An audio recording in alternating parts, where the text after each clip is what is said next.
With 20% of 50, so we have the percent out of the whole of 50 is equal to some smaller part. So we can set up our equivalent ratio. The percent's 20, and we have the whole, which is 50, and we want to figure out the part. I look between these two numbers, 50 and 100. How do I get between the two?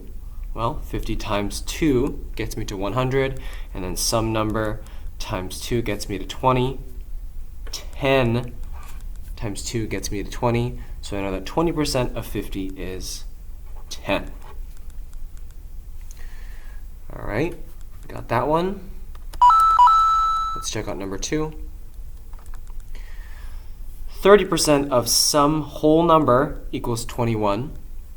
So we have the percent out of the total, or the whole, is equal to the part, which is 21. So let's set up our equivalent ratio. 30 out of 100 is the percent, and that's equal to, we want to figure out what the whole is, 21 out of the whole.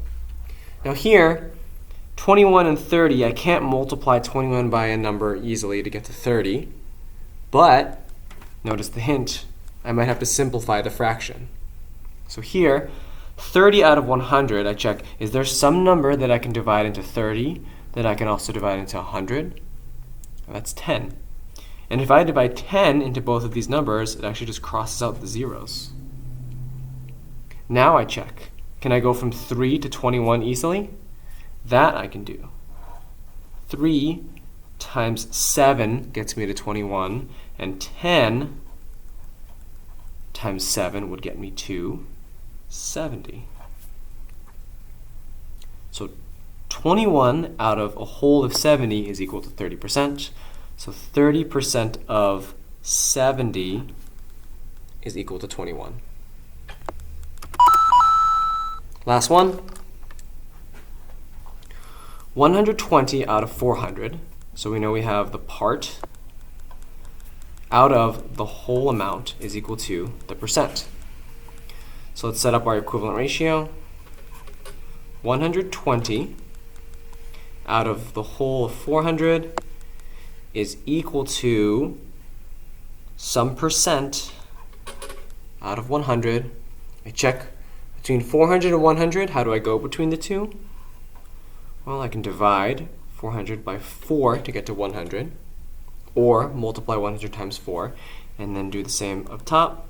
120 divided by 4, and that would get me to 30. If you're not sure, just take out the 0. 12 divided by 4 is 3.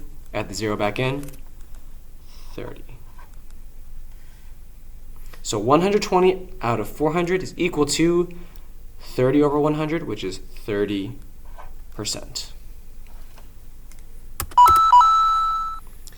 And with that, thank you so much for playing my game.